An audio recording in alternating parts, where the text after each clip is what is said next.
masih pertanyaan yang tadi saya tanya ke ayah ya. Tentang tadi kan peran manusia oleh teknologi ini makin lama makin bergeser kayaknya dengan kemajuan teknologi. Selain tadi saya sampaikan menimbulkan kejahatan dari manusia, itu apalagi ya? Ya, begini.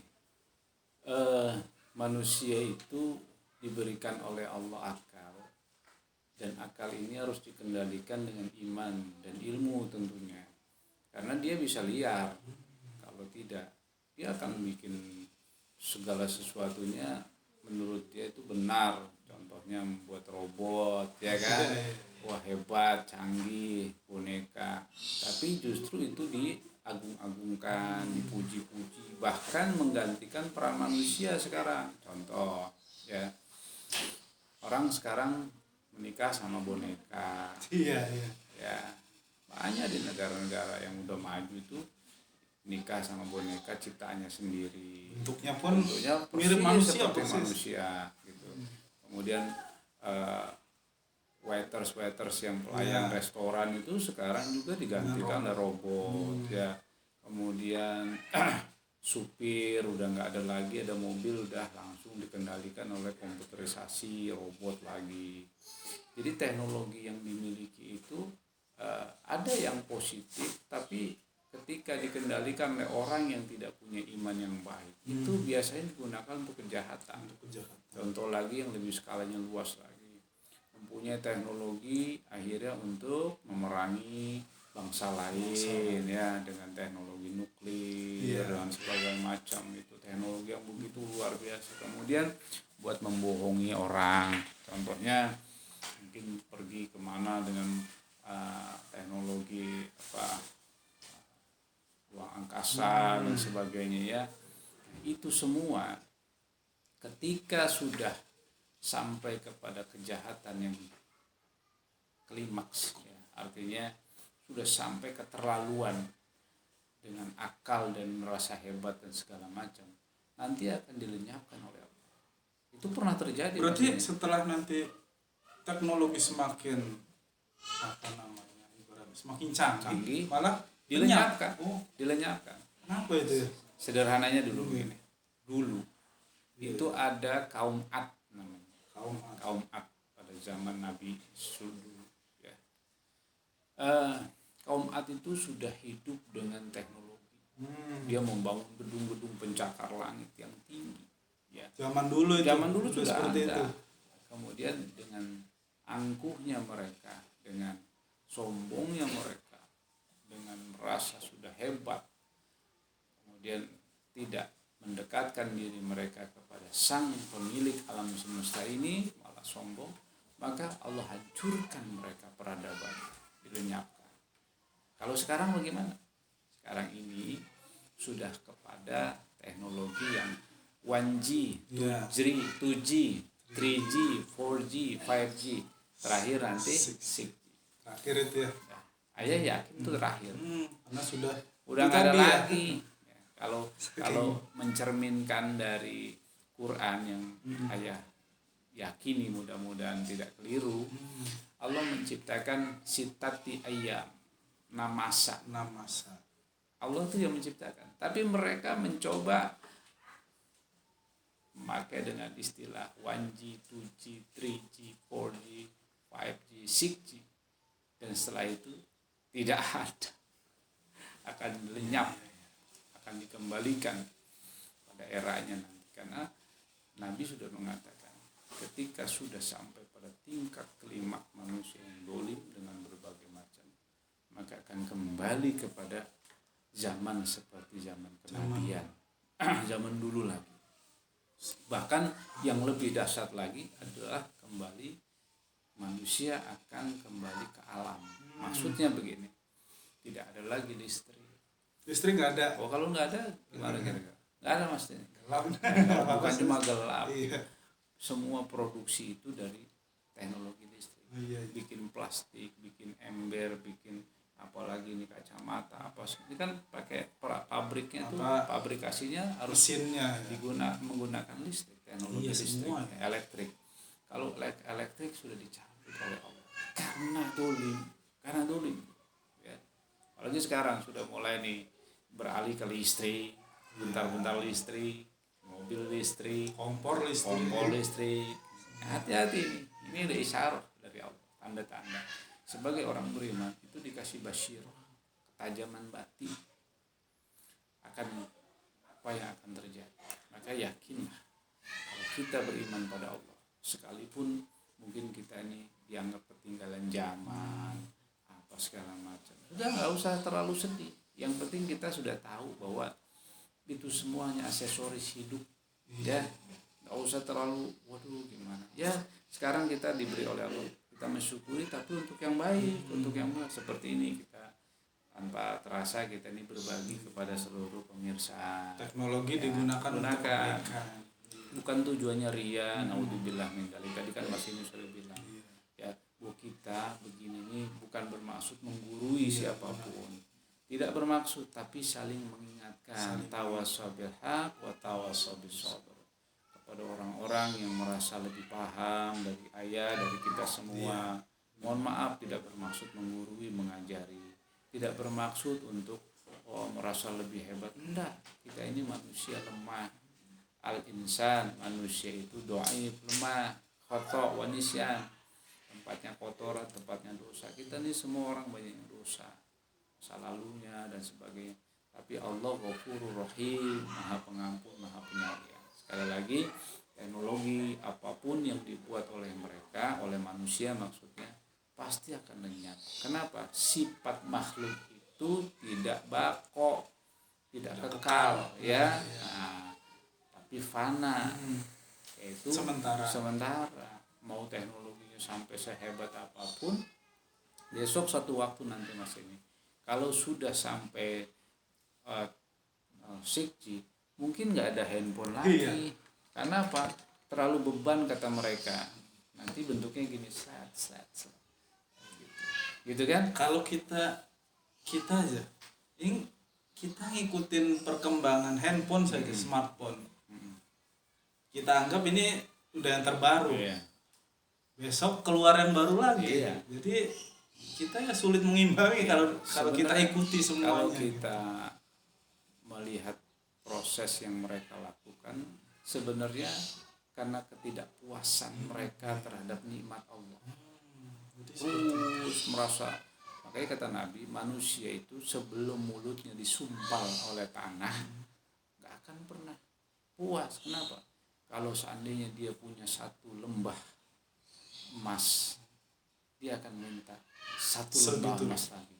Kalau sudah pengen, tidak ada rasa cukup. Ada rasa cukup, serakah, rakus, tamak. Kenapa? Yaitu manusia, kecuali orang beriman. Insya Allah orang beriman itu dikasih seberapa pun, bersyukur, terima kasih Allah, gunakan untuk yang baik-baik gitu. Allah kalau sudah mengatakan hatta zurtumul maqabir, itu pasti ada orangnya, maksudnya ada pelaku. Itu masih. Jadi sampai mau mati aja banyak orang kayak gitu, masih mikirin dunia, harta. Dia nggak tahu bahwa habis mati itu dia akan diminta pertanggungjawaban oleh Allah di alam kubur, apalagi nanti di alam hisab. Itu. Jadi yang masuk ke dalam pikirannya karena selama hidupnya ya. Iya. Jadi ketika akhir hidupnya yang diingat hanya itu. Karena manusia itu ditentukan oleh kebiasaannya mikirin dunia, maka sampai penghujung akhir itu dunia aja yang dipikirin, yang dibahas, yang diomong. Tapi orang yang beriman, kalau kebiasaannya memikirkan akhirat, kebiasaannya takut kepada Allah, ya dikasih sedikit dia bersyukur, dikasih banyak dia ingat untuk di jalan Allah gitu. Kenapa? Nanti kalau sudah mati, dilanjutkan ayat tadi al-hakumut takasur ya, takasur ya namanya. Hatta dzurtumul maqabir kalla saufa ta'lamun. Kalian yakin nanti satu saat kalian akan tahu apa yang kalian lakukan, yaitu menimbun harta itu tadi, mengumpulkan harta yang banyak. Kalla saufa ta'lamun, summa kalla saufa ta'lamun. Kalian sampai 2 kali Allah bilang nanti kalian akan tahu. Summa kalla saufa ta'lamun. Kalla law ta'lamuna ilmal yakin, sampai kalian yakin melihat dengan mata kepala sendiri tentang hukuman di akhirat. Jadi nanti mata kita yang sekarang nggak lihat neraka nih, nanti di akhirat mata kita ngeliat neraka. Mata ini ngelihat. Mata langsung ini. Kalau sekarang kan hanya hati dan pikiran kita. Ada neraka apa enggak ya gitu. Masih belum dalam yakin, masih bayangan bayang-bayang. kita. Tapi nanti mata kita langsung, telinga kita mendengar letup apa gejolaknya api neraka. Allah yang bilang, la tarawunnal jahim, akan diperlihatkan neraka jahim. Kelihatan langsung mesti. Mengerikan ya. Mengerikan. Itu ancaman bagi orang yang suka ngumpulin harta bermegah-megah. Kan nyambung untuk tadi itu tidak hedonis, gaya-gayaan dan pamer dan sebagainya. Malah dilanjutkan oleh Allah dalam surat Al-Humajah. Dalam itu ayat itu juga dikatakan orang-orang yang mengumpulkan harta ya untuk kebanggaannya. Itu aku wis sugih kalau orang Jawa bilang. Anakku wis dadi wong. Nah, emang selama ini bukan wong. Nah, itu dia pamer. Anakku wis dadi wong iki. Udah jadi orang katanya. Hanya untuk kebanggaan. Nanti dia nyesel di akhirat. Yang dimaksud bangga itu bukan begitu harusnya. Alhamdulillah, terima kasih ya Allah. Gak perlu dipamer. Bukan masalah juga dipamer masih. Gak perlu dalam mau itu diucapkan ataupun dalam batin kita. Gak perlu kita berpikiran wah yang namanya sugih itu sukses itu adalah hartanya banyak, ya jabatannya tinggi, karirnya dan sebagainya, rumahnya mewah megah. Bukan itu. Tapi yang paling penting adalah dirinya ini mengikuti apa yang Allah ridho. Kan ibtigha amarallatillah. Hendaklah hidup kamu itu mencari ridho Allah saja. Mau hartanya banyak mau sedikit, cari ridho Allah. Penting ridho Allah. Cari itu nomor satu. Gitu. Orang tuh enggak, nomor ridho Allah tuh belakangan. Yang penting karir, pikirin duit. Karena nggak kelihatan ridho. Iya, karena ridho Allah dianggap nggak ada, nggak kelihatan. Kalau duit, dikira orang yang banyak duit Allah ridho, enggak. Kata Nabi begini.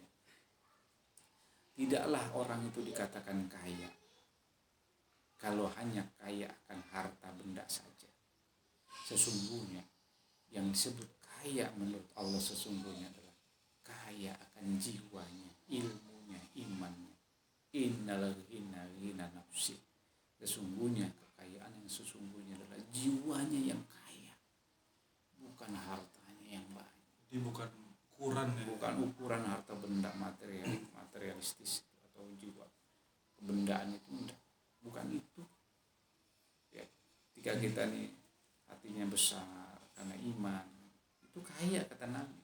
Allah yang bilang dengan keadaan apapun yang Allah beri terima ikhlas ya. Sehingga enggak ngoyo, enggak akhirnya mau jahatin orang. Karena orang kan karena hedonis tadi. Hedonis itu bahasa keren. Kalau bahasa Quran disebut at-takatsur, alhaqumut takatsur gitu. Hidup yang bermegah-megahan. Foya-foya. Supaya kesana kemari itu terkesan dia orang yang sukses gitu. Bisa ngajak istrinya makan di restoran gitu kan, pakai mobil, beli pokoknya seneng-seneng aja kan. Terus di selfie ini saya lagi gini gitu. Nah akhirnya rusaknya apa? Mempengaruhi orang-orang desa juga pengaruhnya sama, terbawa karena melihat orang-orang yang hedonis begitu di kota, akhirnya di desa pun gaya sama. Mana ada sekarang orang desa mau kelihatan ketinggalan zaman, sama sudah. Nah, ya kan di kota ya di desa, udah biasa masuk ke rumah-rumah mewah juga biasa, ya diundang untuk dimintakan masukannya, ya kemudian ayah juga biasa ngisi di perusahaan, ngisi di rumah makan yang mewah segala macam, sampai yang di pelosok-pelosok lah ya udah biasa. Jadi tahu bagaimana gaya hidup orang sekarang itu betul-betul alhaqumut takatsur hatta zurtumul maqabir. Itu pas betul ayat itu. Gitu maksudnya. Ya, jadi hati-hatilah kita semuanya, para pemirsa dan teman-teman semuanya yang masih ini kita berbagi ini, karena nanti di akhirat akan diminta pertanggungjawaban. Nanti kalau mati masih mencabut nyawa itu tugasnya malaikat maut. Tapi ada dua karakter malaikat maut nazi'ati gharqa wan nasitati nashta. Ada yang mencabutnya kasar, keras. Kenapa? Malaikat marah dengan manusia ini. Kenapa? Urusannya dunia mulu, urusannya menggibah orang mulu, urusannya menjelek-jelekan, urusannya mencela orang lain terus. Urusannya pokoknya duit. Jadi malaikat yang mencabut Yang kasar. kasar. Tapi berikutnya ada malaikat yang mencabut dengan lemah lembut bagaikan menggendong seorang bayi yang baru lahir. Kenapa? Karena dia sayang sama umat ini, sama manusia ini. Karena dia ibadah kepada Allah dengan benar. Karena dia ini memperhatikan bagaimana hidupnya udah diridhoi oleh Allah belum, hartanya digunakan di jalan Allah atau tidak. Insya Allah dicabutnya dengan lemah lembut. Walaupun apakah orang-orang yang mati di medan perang pada zaman Nabi itu tidak dicabut? Bukan begitu maksudnya. Walaupun matinya terbunuh seperti para sahabat Nabi dalam berperang, itu yang mencabut malaikat dengan lemah lembut. Dia tercabik-cabik. Karena bukan malaikat yang mencabik-cabik musuh-musuhnya manusia. Yang malaikat nyabutnya lemah lembut. Terus jangan dikira juga ada orang duduk terus atau mati. Oh, malaikat cabut. Enggak, kalau dia mati habis mabok, habis judi, dia mati judi. Ya, matinya ya. Bukan karena malaikat cabut lemah lembut juga. Jadi bukan patokan matinya gimana gayanya atau akhirnya gimana, bukan ya. Ada Nabi mengatakan orang yang mati tenggelam aja syahid kok. Jadi bukan standar pada saat dia mati. Bukan. Contohnya sahabat Nabi yang matinya dibunuh, dicabik-cabik gitu. Apakah malaikat cabik-cabik? Malaikat nyabutnya lemah lembut, tapi yang membunuh manusianya. Itu kita berarti intinya kita nih harus waspada selalu ya. Hidup ini apapun yang diberikan waktu, waspada. Fisik kita nih, kesehatan kita, harta kita, anak, keluarga, istri, semua itu harus kita waspada ya. Makanya ada karakter dalam Islam itu istilahnya roja, saya berharap, kemudian juga waspada, khauf gitu ya, supaya nggak takabur hidup ini. Jadi kita harus ada perilaku yang kayak gitulah, karakter dalam diri kita supaya kita ini senantiasa waspada, tidak boleh ceroboh, tidak boleh ya itu tadi dunia semuanya gitu dalam muslim. Karena menakutkan kalau kita sampai kalau kita tahu, karena ending kita nanti kan akhirat.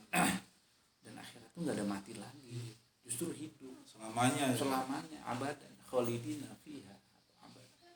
Jadi kekal, khalidina fiha abadan, kekal selama. Kalau dia disiksa juga kata Allah kekal, kalau di surga ya kekal. Gimana Allah yang bilang khalidina fiha abadan ya. Masya Allah. Jadi saya agak merinding. Tapi ya bersyukur, kenapa? Karena kita dapat ilmu, kita dituntut untuk selalu waspada tadi. Harta yang kita miliki, rumah, keluarga, dan termasuk kesehatan kita. Jadi harus kita gunakan untuk Allah saja, untuk ibadah kepada Allah. Kenapa makanya ayah bilang makanan kita juga harus kita perhatikan. Kenapa? Karena nanti kan tubuh kita bereaksi dari makanan itu. Tapi ada yang bilang, wah pokoknya dengan komentar-komentar nggak enak segala macam. Dia nggak paham. Orang yang komentar nggak paham itu. Kan kata Nabi kalau orang-orang yang beriman benar-benar nih, alladzina amanu, orang beriman itu berkata falyakul bil ma'ruf, berkata yang baik, au yasmut, atau diam, lebih baik. Jangan ngomong kalau nggak ngerti. Kita ngasih ilmu, kita jelasin, kita pola makan kita harus begini-gini. Komentar, nggak paham dia itu, ya kan? Padahal kasihan kita sama mereka, kita sayang sama mereka sebagai hamba. Di pemirsa semuanya, kalau orang menyampaikan, dengarkan, simak, supaya la'alakum turhamu. Kalau mau sholat Jumat itu, kan ada kalimat gitu, si Bilal yang membacakan, atau muadzin loh, apa katanya? Ya, wasma'u ansitu wasma'u wa'ati'u rahimahumullah la'alakum turhamu. Dengarkan nasihat gitu, agar kalian mendapat rahmat. Ini kita nasihatin malah dicaci maki, Kita nasihati, kita malah difitnah. Kita Komentari yang komentari yang macam-macam. karena nggak punya ilmu, orang nggak punya ilmu, ya begitu tuh. Ya. Jadi sekali lagi semuanya pemirsa dan mas ini kita semua ayah ini bukan menggurui siapa pun, enggak. Hanya mengingatkan. Bukankah tugas kita itu saling mengingatkan? Karena itu bentuk rasa sayang sesama kita, mengingatkan. Kalau udah didiemin, wah udah luar biasa. Mau apapun yang dikerjakan terserah, silakan. Iya. Di dalam tastahi fasna maksita. Kalau sudah nggak bisa diingatkan, udah nggak punya rasa malu, silakan berbuat sekehendak hati. Wow, itu bahaya malah. Jadi kalau masih ada orang yang ingatkan, harus bersyukur. Bersyukur, alhamdulillah. Kalau udah didiemin, tanda-tanda udah celaka itu. Kita mau ngapa juga terserah lah. Iya, gitu Mas. Kita harus waspada selalu. Iya, hidup itu waspada. Tapi bukan berarti stres ya. Tegang juga enggak. Di bawah tetap tenang tapi penuh dengan hikmah dan ilmu yang mendalam. Jadi kita ini menikmati hidup tetap. Sore kita bisa santai kan, minum santai gitu. Bukan mabuk-mabuk kan, minumnya minum sehat ya. Gitu. Jadi kita santai tapi berkualitas. Obrolan kita santai. Satu waktu nanti kita mungkin nggak di sini Mas, ini mungkin di taman. Ya mungkin kita di depan yang lebih terbuka, terbuka. Alam terbuka di kolam, kolam. Ya mungkin kolam renang, insya Allah nanti kita ada tempat juga di sana ya. Kita juga nanti di pegunungan, mungkin kita diskusi santai gini sambil bareng-bareng kita untuk bahwa kita tuh tidak supaya hidupnya tuh susah, ya.